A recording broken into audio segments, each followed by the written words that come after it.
السلام عليكم ورحمة الله وبركاته. أهلا بحضراتكم. يمكن حلقة النهاردة عنوان غريب شوية. هو سؤال بيقول هل هو بيشجع النادي ولا بيكره الأهلي؟ وطبعا غالبا احنا قصدنا على المشجع اللي ما يسمى اللي هو بيقول على نفسه زملكاوي، وفي أندية كتير.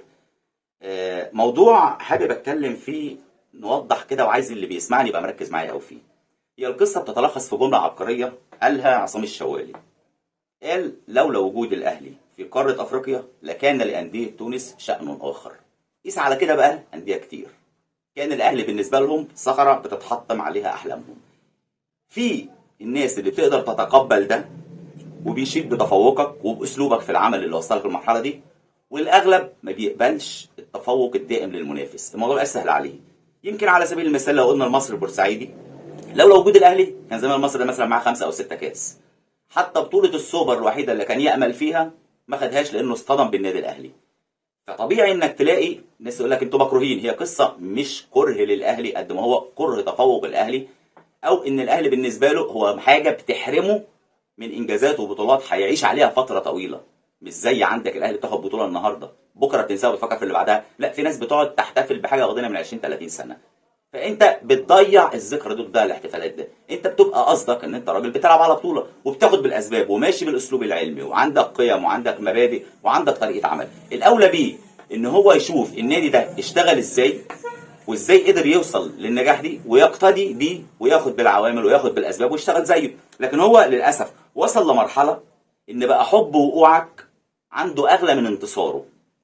ليه بقى بتكلم وايه اللي حصل؟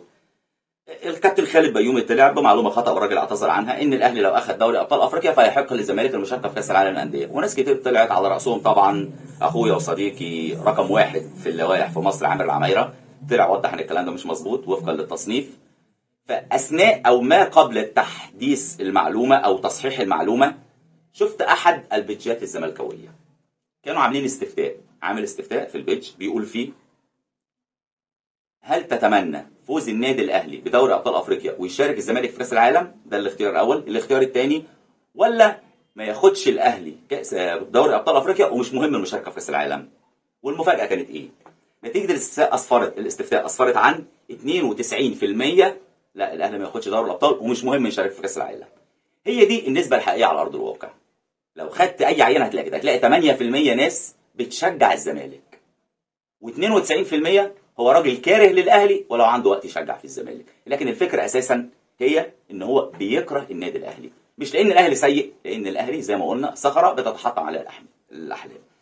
ويمكن موقف تاني برضه بحب اشيد بيه. انا لو سالت دلوقتي اي واحد بيتفرج عليا اهلاوي ايه اغلى فرحه فرحتها في ماتشات الاهلي، اديني شايف واحد هو بيقول ساعه هدف ابو تريكه في الصفاقس 2006، حد تاني بيقول عماد متعب في سيوي سبورت، حد تاني الجون الثالث بتاع بركات في الزمالك، ابو تريكه في استاد مالي الجون الثالث اللي صعدنا بيه. في هتلاقي كتير جون قفشه القاضيه. هتلاقي ذكريات كتير في ذهنك مرتبطه بانتصارات الاهلي.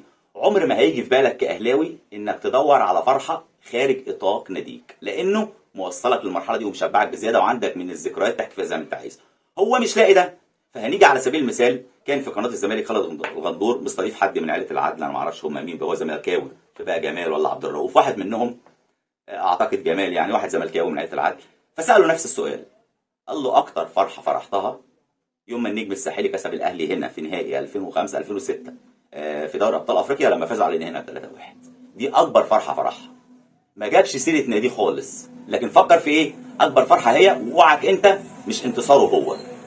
فاذا هو زي ما قلت لك، وانت بتتكلم مع ناس مثقفه، يمكن انا عندي مقوله على طول ماشي بيها ويعني مقتنع بيها مليون في المية، ان يظل الرجل عاقل واعي مدرك ما يقول تأخذ منه النصيحة إلى أن يتحدث كزملكاوي. خلاص كله بيبقى زي بعض، مفيش بقى دكتور، مفيش، كله نفس العقلية الواحدة اللي هي مبنية على كره تفوق الأهلي اللي حرمني كتير من إن أنا آخد بطولات. فتلاقي أنا هو بقى 42 دوري وأنا لسه 13، هو 10 دوري أبطال أفريقيا وأنا 5، وهكذا بقيس على كده كل البطولات. وصلنا مرحلة بقى زي اللي بيحصل اليومين دول، والناس أهلاوية كتير قوي زعلانة قوي، إن هو التقليل من إنجازات الأهلي. الاهلي يكسب فريق يقول لك اصل الفرقه دي تعبانه، رغم ان سبحان الله الترجي التعبان ده كان هو متصدر مجموعتك. يعني انت في ظل وجوده معاك في مجموعه واحده كان هو الاول وانت الثالث. فده بيقول على ارض الواقع ان هو فريق قوي على الاقل عليك انت. فلما انا اكسبه اصبح فريق ضعيف وسيراميكا افضل منه. تاخد بطوله دوري ابطال افريقيا يقول لك الدوري بقى اجمد منها، تاخد الدوري يقول لك التحكيم. مش هتلاقي حاجه، مش هتلاقي يعني هيقول لك تحكيم، طب بأمارة ايه مش هتلاقي دليل. الدوله ازاي؟ والدنيا كلها شايفه الدوله واقفه مع مين. فعشان كده ما تتعبش نفسك في الجدال. اسلم طريقه للتعامل انتوا نادي الحكام، فعلا بنكسب بالحكام. انتوا نادي الدوله، فعلا الدوله. لكن هتستخدم منطق وعقل، مش هتوصل لسكه، لان هتطلع من دي على دي. المهم يدعم جواه الفكره دي. غير تقليل من انجازاتك هتلاقيه دايما بيحاول يبرز اخطائك اللي هي طبيعيه. ما انت مش المدينه الفاضله، اكيد عندك اخطاء. يمكن على سبيل المثال اخر حادثه الشناوي في مباراه بيراميدز، مباراه ليك فيها ضربه جزاء، في حالتين طرد، علي جبر اتطرد 14 مره. يعني علي جبر كان قاعد تحس ان هو معاه واسطه، مش معقول يعني. اول مره اشوف لاعب يستحق الطرد في مباراه 3 مرات. ما علينا، رغم كل ده يجي يمسك لك على لقطه في ملاعب كره القدم على مستوى العالم كله. لو في لاعب وقع في الارض وراح يكمل هجمه وما طلعش الكوره، تلاقي اللعيبه راح تجري عليه وضرب وزق. بتحصل في كله، ما بالك ده احنا اللي مطلعينها، والراجل راح يجري يلحقها وبيعمل هجمه وطلعت رمي التماس بيجري بسرعه عشان يلعبها. طبيعي جدا ده اللي هيحصل. اللي حصل معاه ده طبيعي في كل الملاعب، وشفناه حتى في كاس العالم. لا ازاي بقى يروح بارزها لك بشكل وكانه حدث لاول مره يحصل في الملاعب، ويعمل لك بقى الفول لازم الشناوي كان يتطرد، في حين امبارح صبحي كان باين قوي في ماتش الاسماعيلي ضرب من غير كوره واللعب ماشي على ضربه جزاء، ولا حد جاب سيره. هتلاقيهم يتكلموا في النقطه دي وما يصحش، ما حدش هيجيبها.